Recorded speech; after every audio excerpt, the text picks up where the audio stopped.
Right, but first, they had a whirlwind romance in 2020, but things have come to a very rubbish end for Hollywood couple Ben Affleck and Anya de Armas. I think that's how you say it. Last summer, Ben's kids from a previous marriage were spotted playing with a cardboard cutout of Anya, as you do.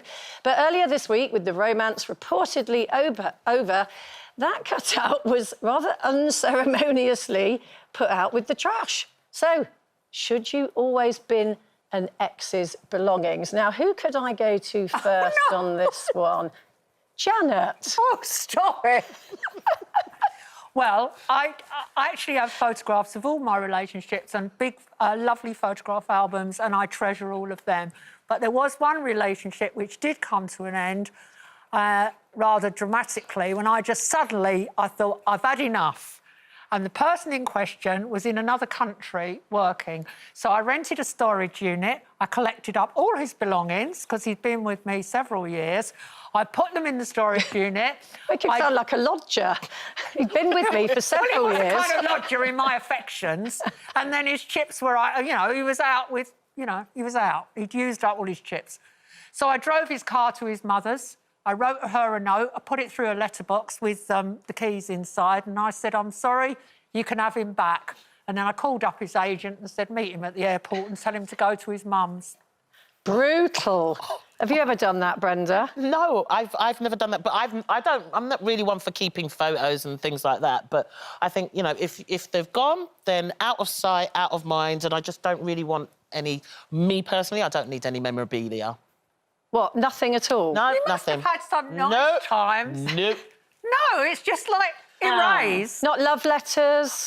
No love letters. I had a situation once where somebody that I was seeing, they cheated on me, and instead of chucking out their stuff, I chucked out my hi-fi out the window in anger. You destroyed your own hi-fi. It was the first thing that was to hand. I was like, ah! So, I love the fact that we're still using the word hi-fi. Hi-fi.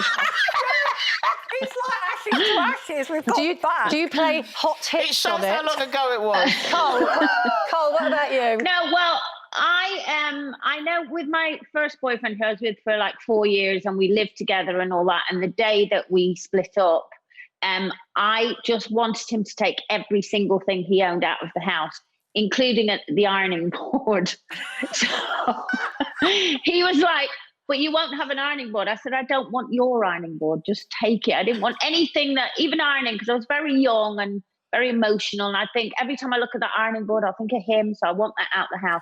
However, nowadays, I'm glad that I kept photos, because once the hurt is over, it's lovely to look back. And like Janet said, there were lovely times as well. And even for you to look back and go, oh God, I remember how young I was and how I felt about people and stuff. And I think it's good, for the kids as well, especially to have photos of me and their dads together. Yeah, but but they're not up on the walls, but they're in a box, and they're there to look at. Yeah, I'm the same. I keep photos for sure, because it's part of your history, isn't it? You can't erase it. That's one thing I regret about modern phones, that there's a time in my life when the photos just stopped. And I've just been looking through all my albums, because obviously in lockdown, you're at home a lot, and I look through all these albums and I just think, what great times. And I remember sticking all, and of course there's an album for every wedding. Yeah. Love it. Love it.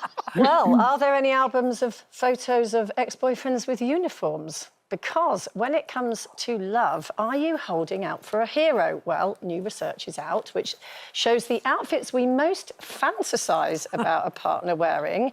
Well, it's a bit of a surprise, actually. Well, not perhaps the first one, but in at number 5 is a sailor's outfit.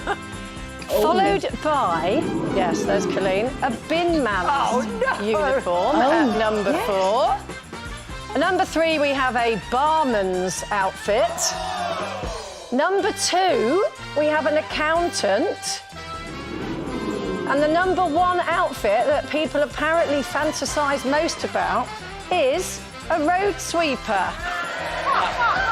I think that's a load of rubbish. I'm a little bit baffled. What about you, Bren? I think that the thing with people, a lot of people, myself as well, it's about wanting to be saved. That's in my subconscious. I'm like, so I didn't go for any of those. Well, the officer, yeah, okay. But I'm kind of more with the, you know, I like the doctors and the nurses because they're saving me. I like the police, they're saving me. And I like the fire service, they're saving me. Do you know what I mean? So it's I that think whole... you just want someone to boss you about and you want to be dominated. There is that authority, there is that line of authority, and So I feel if someone like... watching at home goes, now, come on, we all want to be equal now, you know, surely we don't still want to be saved as women, what would you say? Yeah, but you know I'm that fantasising dreamer. I want to be saved. So, yeah, I think, you know... Do you want to be saved, Cole? Oh, I don't think there's any saving me, Jane, to be honest with you. I liked all of those uniforms. I think it's a power thing as well. And, you know, somebody's strong and they're good at the job and the uniform shows it off. And, I just love a uniform. Honestly, you'd think we were in the Stone Ages. I can't believe that we're talking like this in 2021. I mean, last week when we did our Fantasy Mills and Boone books, it is true, I did write as a joke. Yeah. Darren or Daryl from Perfect Plumbers. Exactly. But it was a joke. He was coming to rescue your boiler, so to speak. Yes, he was going to reset my controls. So, Cole, the whole uniform fantasy, does that include traffic wardens? Oh, yes. Oh, there you go. She's going to be getting a few tickets. Just the uniform, it's power. Oh, power. But, Jane, you've got a fantasy, haven't you? Have I? Yes. What you was have. my fantasy? With the army, the SAS guy. Oh, sorry. Yes, sorry. So you're thinking, oh, my God, what have I told her? You want to be saved? No, well, I just have a thing. Anyone who, and they're probably making it up, half of them, when they say that they were in the SAS. Oh,